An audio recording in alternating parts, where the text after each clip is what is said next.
Ahoy folks, and welcome back to Broadside Gaming with me, Zug. So I promised there would be builds, and there are builds.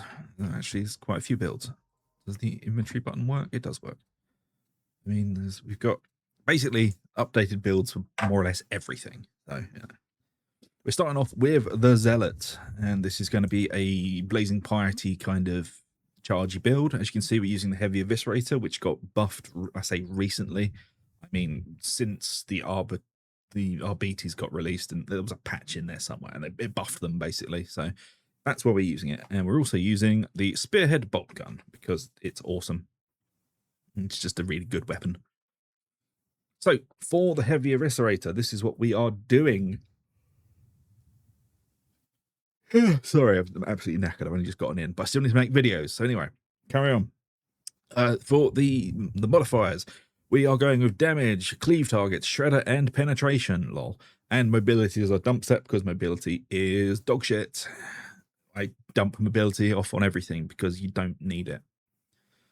Perk-wise, we're going with Flak and Maniac, Flak being the most prevalent armor type in the game, and Maniac to help us deal with those annoying specials and rages. Blessings-wise, we are using Savage Sweep and Rampage. Savage Sweep obviously gives you cleave, and Rampage gives you damage. You can change these if you want. They are not 100% mandatory. Like all of my builds, they can be converted to however the hell you want to use them. So you could take off, I don't know, Savage Sweep or Rampage. You could put Momentum on it for toughness regen. You could put on, I don't know, something else. Basically, all of them are good. Like Opportunist is all right. Wrath for more cleave, whatever you want. I build this like this because, one, I am inherently lazy, and these are not difficult to trigger. And two, they're just very effective. So, that is what I go for in my builds, is the path of least resistance to get the most output from it. I don't want to have to micromanage every goddamn swing. Next up is the Spearhead Bolt Gun. Again, mobility is the dump stat.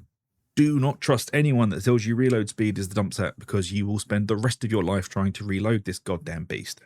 So, no, reload speed is not the dump stat. Perk-wise, Flak and Unyielding. You can drop out Flak for Carapace if you really want, but it will narrow down the buff that it gives you, as it will only give you damage against Crushers, Maulers, and some, I think bosses have little Carapace parts on them. I don't know. I can't remember anymore. Flak and Unyielding is better. Flak, as it's the most prevalent armor type in the game, and Unyielding because you can mag dump into bosses and monstrosities. Blessings-wise, we are going with Pinning Fire for 5% strength for every enemy you stagger. Stacks 5 times. Oh my god, what the hell was that? Sorry, I had to pause the recording because it sounded like the Amazon delivery driver passed out against the door. Like the entire front door just kind of rocked. Okay, weird. Anyway, we were talking about the bolt gun. So, Pinning Fire, as I could just re-record this, but I'm not going to. Strength for every enemy you stagger, stacking 5 times. The bolt gun does stagger basically everything it touches. A shattering impact. Target receives 4 stacks of 2.5% brittleness on direct projectile hit. Debuff lasts for 5 seconds and can have a maximum of 16 stacks. This is very, very good, especially if you are mag dumping into a big pile of crushers, because you can basically blow through them. You don't the projectile doesn't always just stop at the first thing it hits. It can penetrate. Lol. So yeah, bolt gun. Fun. Keep forgetting you can actually press I now. Curios, what are we using? We are going for a toughness and max health setup at the moment. As you can see, the perks on them are set up more for Havoc than they are for like Auric or Damnation. If you want to, you can basically change these completely. I would just suggest sticking with this just to get used to, having them, especially with stamina regeneration, corruption resistance, and, damage resistant snipers. They are very useful in the higher levels, but if you really want to, you can dump corruption and stamina for more sniper resist on all 3. There you go. I'll just slowly pan over them this time, just so you can see what the hell I'm talking about. So I generally find a 2-to-1 works quite well for this build. So that is the gear. Let's have a look at the talents. So we are starting off with Disdain. Damage to your next melee attack for each enemy hit, stacks 5 times.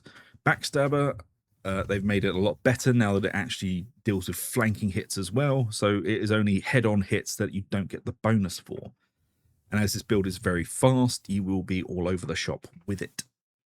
We're going with Second Wind, replenish 15% toughness on a successful dodge. You're a Zealot, you should be dodging a lot.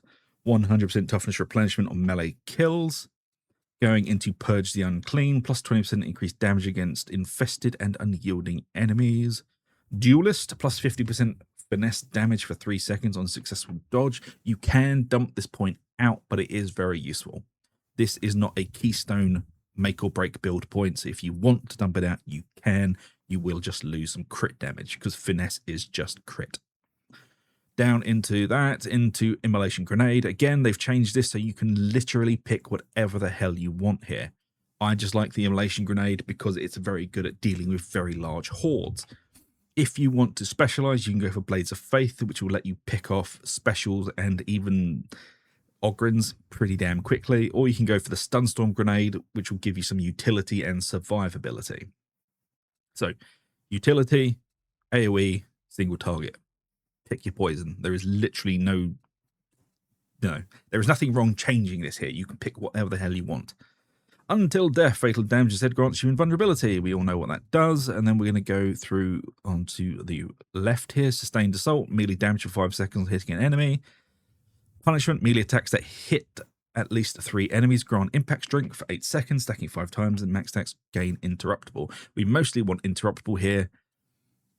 We don't really give much of a crap about impact. So again, you can dump this point out if you want to, because it doesn't break the flow of the tree. As you can see here, we're going for Sustained Assault and for Faithful Frenzy, so you can just get rid of this point if you don't like it. You can go with, I don't know, Thy Wrath Be Swift. Any melee attacks cannot stun you. Taking damage, you gain 15% movement speed. It's a good talent. But, you know, how they've changed the tree now, this is far more customizable. Now, as I've already shown you, Faithful Frenzy will go to the middle. Holy Revenant, when until death ends, you gain health based on the damage you dealt during until death to a maximum of 25% max health. Melee damage dealt heals for 3 times the amount. I will always complain about this because it used to be you could get yourself 100% health back. Not anymore, though. Against the odds, for every 2 enemies within 5 meters, gain 2% damage and 10% cleave, stacking 5 times. That's 50% cleave and 10% damage. Pretty decent, and you're always surrounded, so it's just free damage. Shield of Contempt, when you're an ally incoherence, you take damage, they gain 60% damage reduction for 4 seconds, triggers every 8 seconds. Again, you can get rid of this point if you don't want it, because, you know, sometimes screw your teammates, because this only applies to your teammates. When you or an ally incoherency take damage, they gain 60% damage reduction for 4 seconds.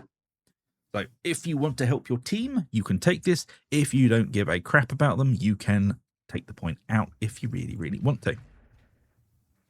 And you can put it in, I don't know, whatever you fancy, really. There you go. Abolish Blasphemers, 15% damage against elite. So we could just take that Shield of Contempt and put it into Abolish Blasphemers. See? All of these builds are very customizable. I know I keep banging on about this, but everyone that says, oh, you have to follow this build 100%, it's the only meta, they are wrong. The way the builds work these days, you can basically customize them however the hell you want. Anyway, good balance, successful dodge grants a 25% damage reduction. Faithful, we talked about that. Into Benediction, toughness damage reduction for you and allies, incoherency. Again, you can pick whatever the hell you want here. They are all open to you. Then we're going for Faithful Frenzy. Dash forward, replenish 50% toughness and gain 20% attack speed. For 10 seconds, your next melee hit gains 25% damage and has 100% rending and is a guaranteed critical hit, which is kind of why Duelist is quite good, because this pops all the time, and this is just basically giving us 50% damage into this. Well, into the hit after this, sorry, I should say. Because this guarantees you a critical hit. This increases the critical hit damage. Unrelenting Fury, killing an elite or a special within 5 seconds of using Faithful Fury of the Faithful restores 25% ability cooldown, maximum once per use. Again, you can dump this point if you want. I just find it useful. Redoubled Zeal. Fury of the Faithful now has 2 charges. I'd say this is damn near mandatory if you are taking this. And then we're going into the Keystone tree. We are picking up melee damage here into Invocation of Death, 100% ability cooldown reduction for 3 seconds on melee critical hit. Melee critical hits apply bleed, causing damage over time. Melee hits on a bleeding enemy grant 10% critical chance for 3 seconds, stacking 3 times. That's 30% crit, which is going to increase the ability cooldown, which is also going to increase our damage output. Enduring Faith, 40% toughness damage reduction on critical hit. Prime target, 10% damage and replenish 15% toughness over 5 seconds, after an elite kill. Bleeding enemy, it doesn't do much for us, really. Blazing Piety, plus 15% critical hit chance for 8 seconds when in Fury. Fury is triggered when 25 enemies have died within 25 meters. They don't have to all be killed by you. Critical hits also count up towards triggering Fury. 10% critical hit chance from Blazing Piety. And last but not least, Stalwart. Triggering Fury replenishes 50% toughness. In addition, while Fury is active, you have 25% toughness damage reduction and replenishes 2% toughness each second. So it's quite a crit heavy build. And I will say this as well, if you don't want to use the heavy Eviscerator, if it is not your jam anymore, you can switch over to a Relic Blade. The Relic Blades are goddamn amazing, and they're still one of my most favourite weapons in the game. You can basically pick whatever the hell you want. And again, if you don't want the health, you can also switch this over to toughness. It will just make you a little bit more brittle if things go wrong. Health is more of a... It's difficult to explain this because so many people misunderstand how toughness works. Health is your baseline. Toughness is your kind of overshield, but it doesn't work. I'll do a proper video explaining it. I'm not going to try to explain it now because somebody will actually me about it, so I'm just not going to bother. But yeah. Eviscerator, very fun. And it does silly damage.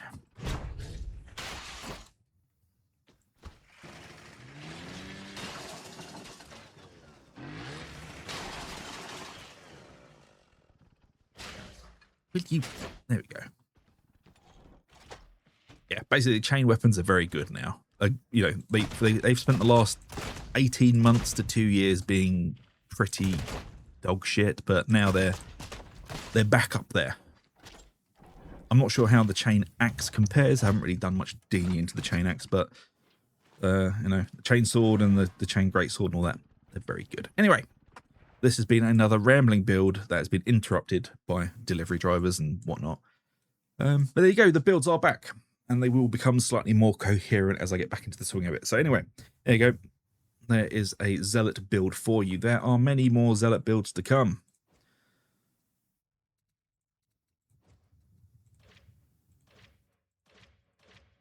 Most of them seeming to have the greatsword and whatever. I like the greatsword. Anyway, yeah. More builds to come. I hope you enjoyed. If you have, please do like and subscribe, ring the bell for notifications, and do all that great stuff. And I shall see you all for the next video. So until then, take it easy and see you later.